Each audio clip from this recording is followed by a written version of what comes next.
Namaste. This is the next video in Bhagvad Yoga series.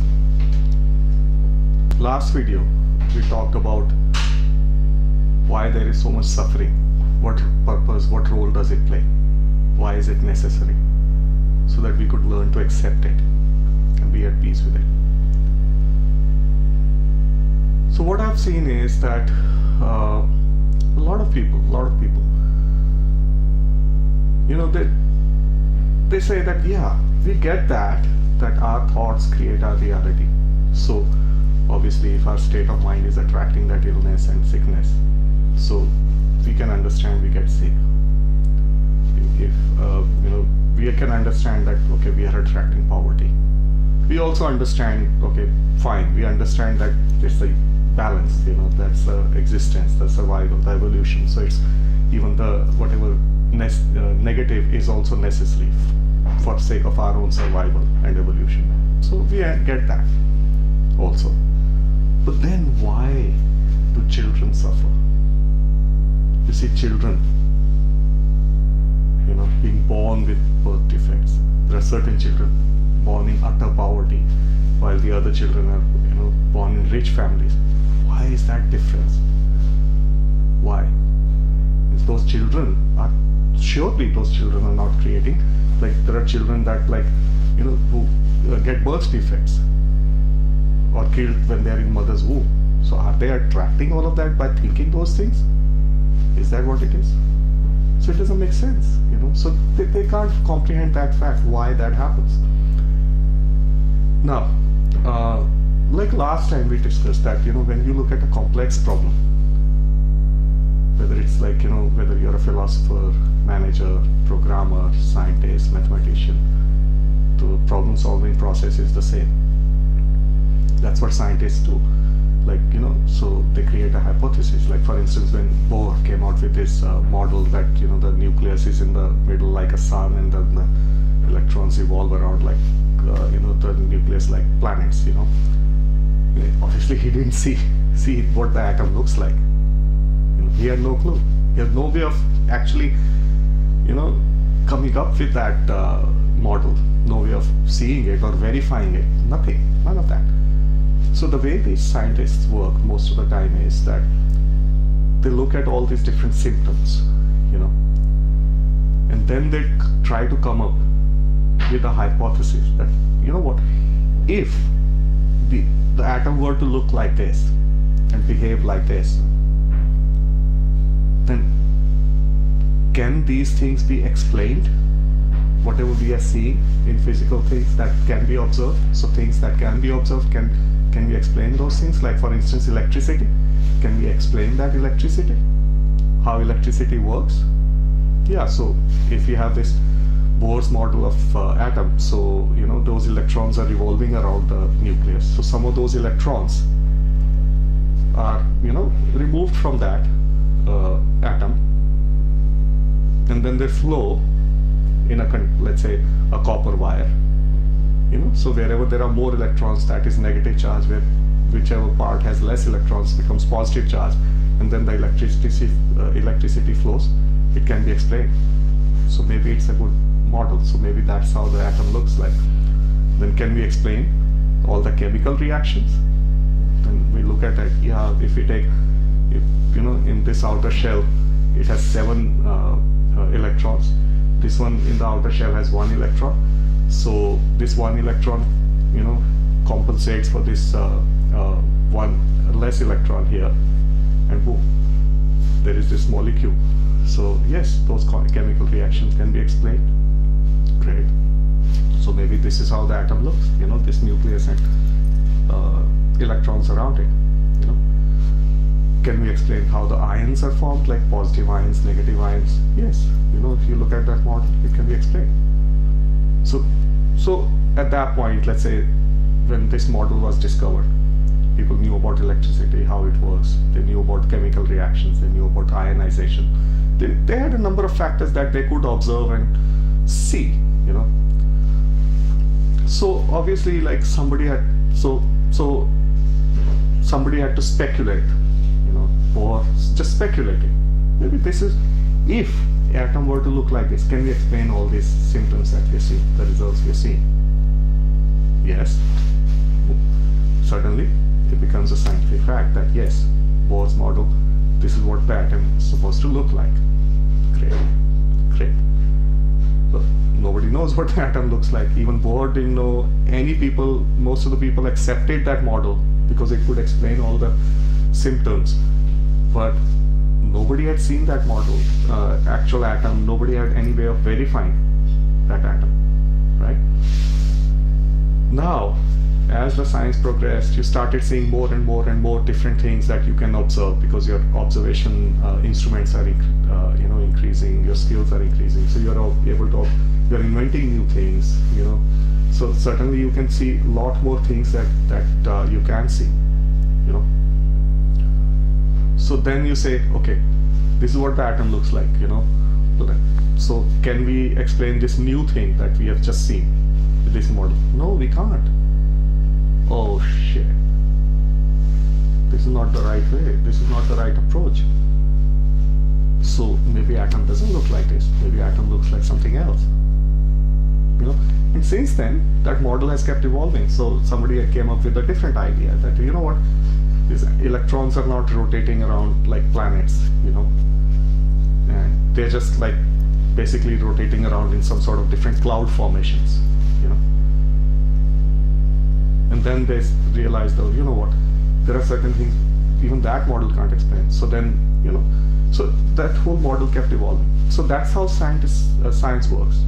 You have certain things you observe, and then you figure out that, okay, if we assume that this thing works like this, can we explain all these different scenarios? So that's what we did in the last video. We looked at some simplistic scenarios saying that, okay, let's assume that this is what it is.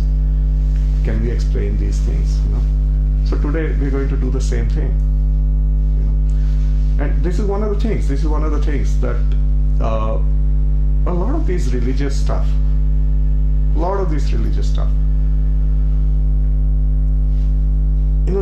You are, the only way you could actually follow any religion is that you don't ask any questions. You don't apply your brain.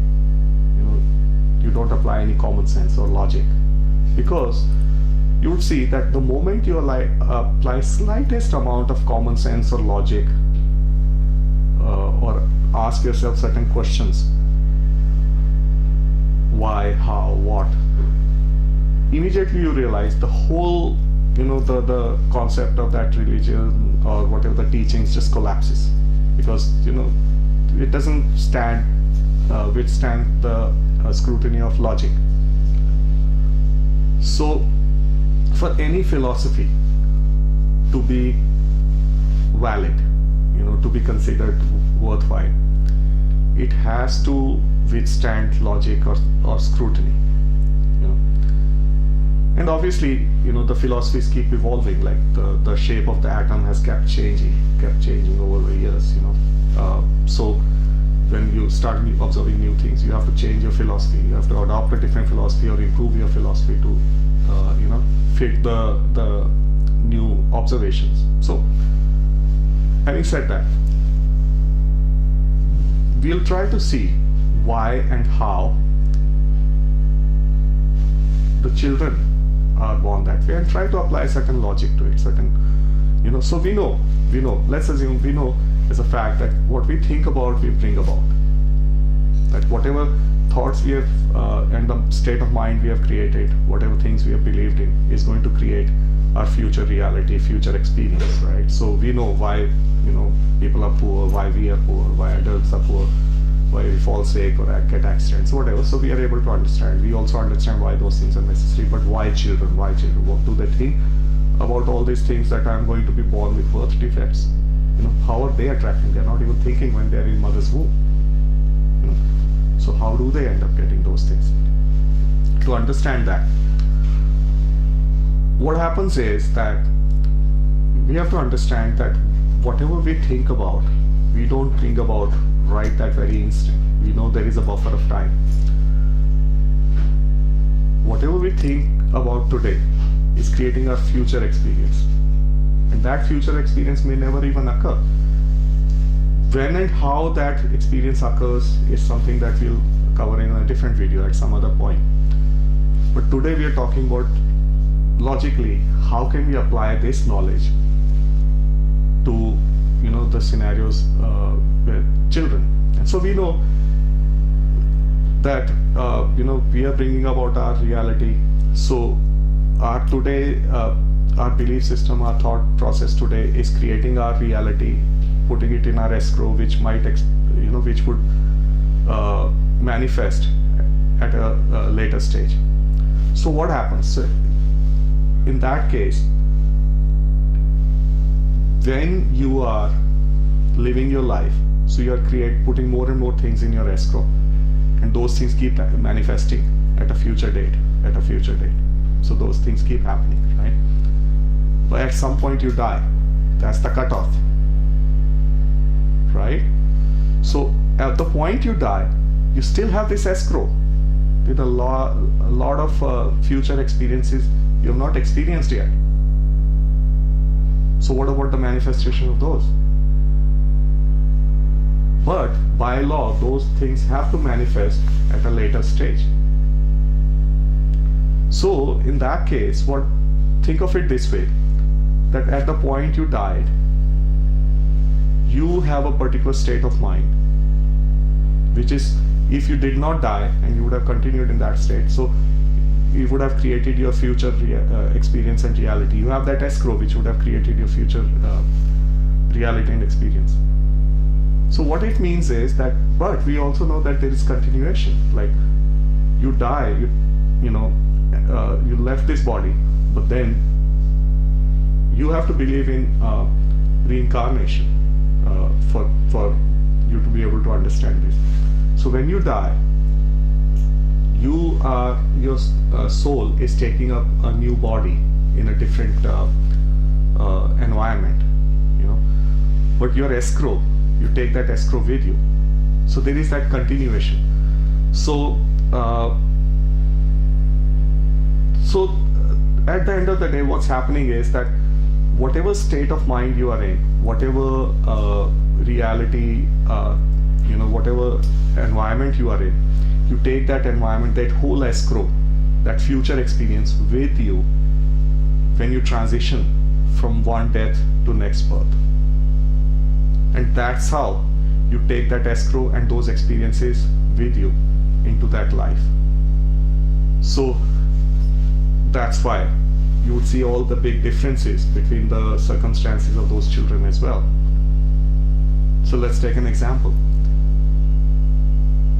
If your reality, your state of mind is utter poverty, that's what you're going to attract. So even if you don't die, that is going to be your reality. That's what you're going to attract. You're going to live that poverty life. But in between you die, and that whole state of mind, that whole escrow, you've taken into next birth. So you are bound to be born in a similar environment. It's a continuation. So that's why that's how you can explain why children are born poor while other children are born rich, because those people have a different escrow, they have a different mindset, they have a different belief system, which ensures that they go into a similar environment. Same thing, birth defects, child sicknesses. If you have those sicknesses in your escrow, or if you are sick, so you see that as a reality. So you take that into your next birth. So there is that continuation. The question to be asked is, how do we change that? So does it mean that, okay, if I had an accident in this life, so I became a handicapped person, do I take that handicap into the next life? Yes and no, possible. Maybe, maybe not. How and why? We know that it's not the reality, the physical reality that creates our future experience. It's our mindset around it. It's our belief system around it, right? So let's take an example of a handicapped person. Let's say that person is born handicapped, right? So maybe that person had something in his escrow, the belief system, the thought process from previous life, and maybe that person was handicapped in previous life, which made him handicapped in this life as well, right from birth, and that person is continuing on, you know. And but during his life, he did not see that himself as handicapped. That person realized that I am equal, I am at the same level as all the other people, I am normal. He saw himself as a normal person and actually excelled in certain fields. And there are people who do that, right? And they are not bogged down by certain handicap, and so they see themselves as normal. So even though the reality of that person at the time of dying is that he's still handicapped, but in his next life he'll most likely be born as a normal person, because that person, his belief system, the mindset is not of being a handicapped person.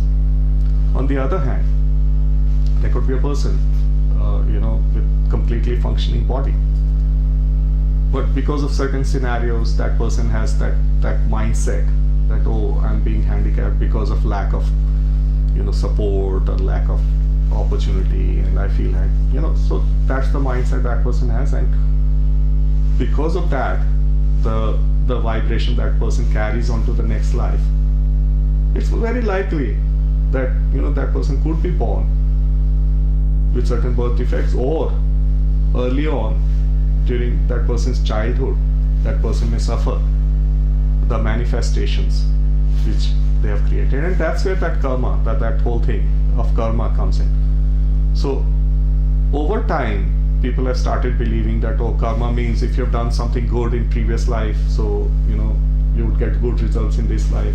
If you've been bad in previous life, you're gonna be punished in this life. No, karma is not about that. Karma is about discontinuation. Whatever the state of mind you have carried, positive mindset, negative mindset, your belief system, your perception of reality from your previous life, at the time of death, you carry all of that into next life, and but remember that only dictates the early part of your childhood.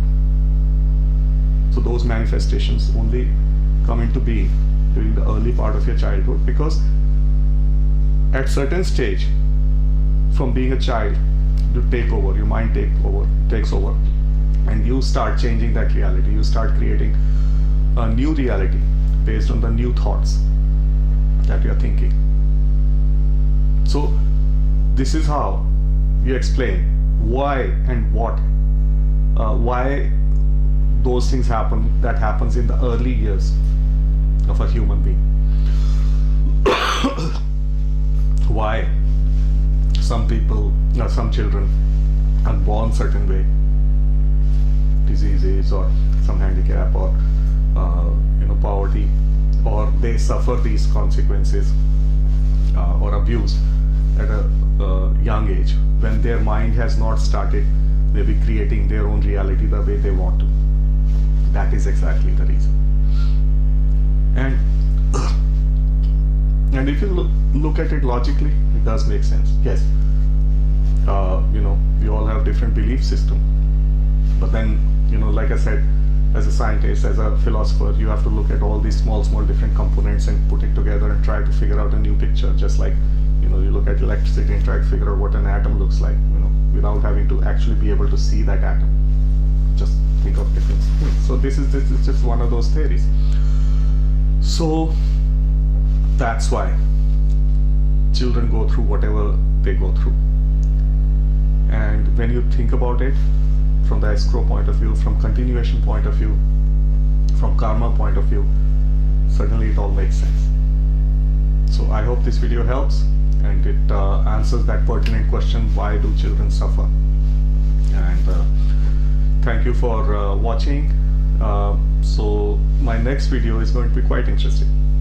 Like I mentioned in the last video, I'm going to talk about the science behind law of attraction, the real science behind it, with all the scientific facts, so that you know why it works. So until then, stay positive, be happy, and see you soon. Namaste.